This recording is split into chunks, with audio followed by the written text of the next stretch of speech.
Di Terengganu, 40% taman bimbingan kanak-kanak kemas masih beroperasi atau menumpang di tapak premis lain. Untuk perinciannya, terus bersama Baharum Rahim di Kuala Terengganu. Silakan Baharum. Baik, hanya 40% taman bimbingan kanak-kanak kemas masih beroperasi atau menumpang di tapak premis lain di Terengganu.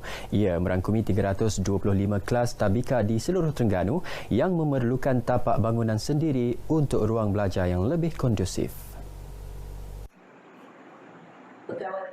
Pengarah Kemas Negeri Dr. Farid Ahmad berkata ketika ini kesemua tabika kemas terlibat beroperasi di Balai Raya dan bangunan yang disewa. Tahun ini sahaja 6 buah tabika baru telah siap dibina dan sudah beroperasi sepenuhnya melalui kerjasama Kementerian Kemajuan Desa dan Wilayah KKDW dan Jabatan Kerja Raya JKR. Ia melibatkan 4 di daerah Setiu dan masing-masing 1 di daerah Besut dan Hulu Terengganu. Tetapi ruang belajar tu kondusif, tapi dia tidak duduk di bangunan sendiri kita lah. Kalau berada di tabika kemas milik kemas ini, lebih lagi untuk keceriaan, untuk keselesaan kepada anak-anak kita lah. Beliau ditemui selepas penyerahan bangunan tabika kemas berkembar di Kampung Banggol, Setiu. Tabika bernilai lebih RM800,000 itu diserahkan Timbalan Pengarah Cawangan Bersepadu dan Pengurusan Korporat JKR Terengganu, IR Muhammad Alwi Mat Zain. Tabika kemas ketika ini mempunyai sebanyak 856 kelas keseluruhannya di Terengganu, melibatkan 25 murid setiap kelas. Kekangan bahasa antara cabaran utama yang dihadapi juara pendebat bahasa Arab terbaik dunia, Wan Amza Izzuddin Wan Muhammad Azlan semasa menyertai kejohanan debat bahasa Arab sekolah-sekolah antarabangsa di Doha, Qatar awal September lalu. Pasukan debat bahasa Arab yang mewakili negara itu terpaksa meneliti setiap bait yang diucapkan pesaing yang lebih fasih berbahasa Arab, antaranya dari Bahrain, Algeria dan Jordan. Pelajar tingkatan 5 Sekolah Menengah Agama Atas Sultan Zainal Abidin Semaza Kuala Terengganu tersebut menyifatkan gelaran yang dirangkul adalah hasil usaha semua pihak. Selain Wan Amzar, rakan sekolahnya Abdul Muiz Hasanuddin turut meraih gelaran pendebat kedua terbaik. Kedua-dua mereka berjaya menewaskan peserta lain dari 34 negara yang mengambil bahagian. Turut berada dalam kumpulan pendebat negara adalah 2 pelajar Ma'had Pontian Johor yang dibimbing pensyarah Universiti Islam Antarabangsa UIA diketuai Muhammad Iqmal Hakimi Muhammad Helni. Jadi walaupun ada sedikit orang kata masalah bagi memahami apa yang dilontarkan oleh pihak lawan dan masalah dalam menyampaikan idea sendiri, namun alhamdulillah hasil tunjuk ajar jurulatih daripada Universiti Islam Antarabangsa Malaysia UIA dan juga dorongan daripada kawan-kawan seperjuangan dapat juga saya atasi masalah tersebut. Bagi saya ciri-ciri yang perlu ada, pertama sekali mesti berani mencuba, tak perlu malu-malu Allah terhadap pengucapan awam khususnya. Seterusnya yang kedua perlu banyakkan membaca lah bagi saya, kerana bila mana kita masuk kepada perdebatan sebenarnya kita bercakap mengenai realiti.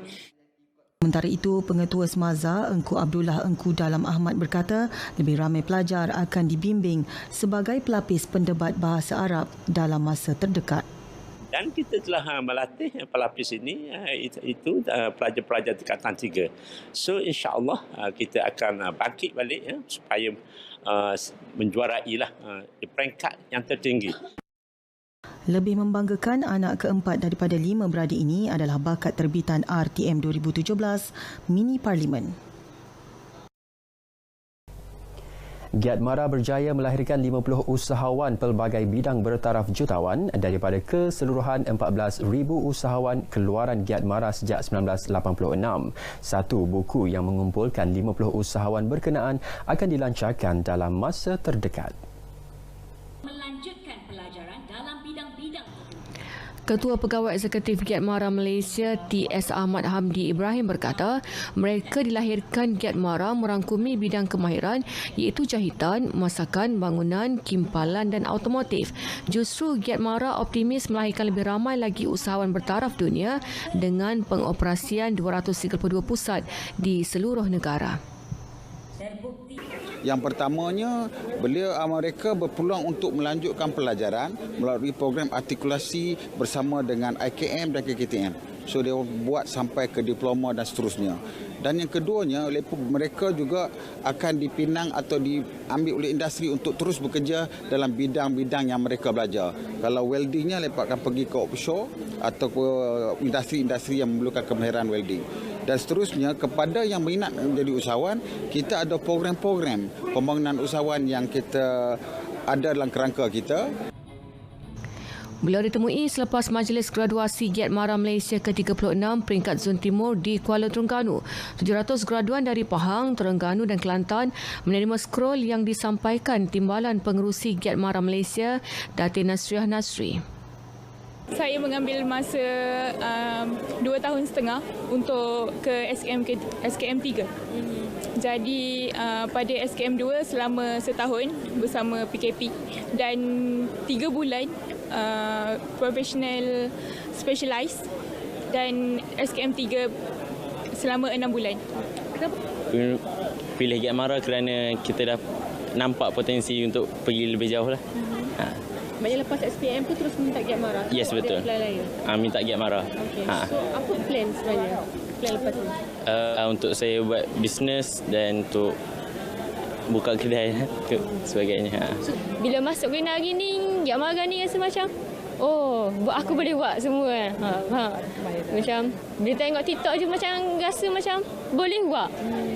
Bila tengok TikTok, lama ni duduk rumah tengok saja je. Macam tak boleh lah nak buat.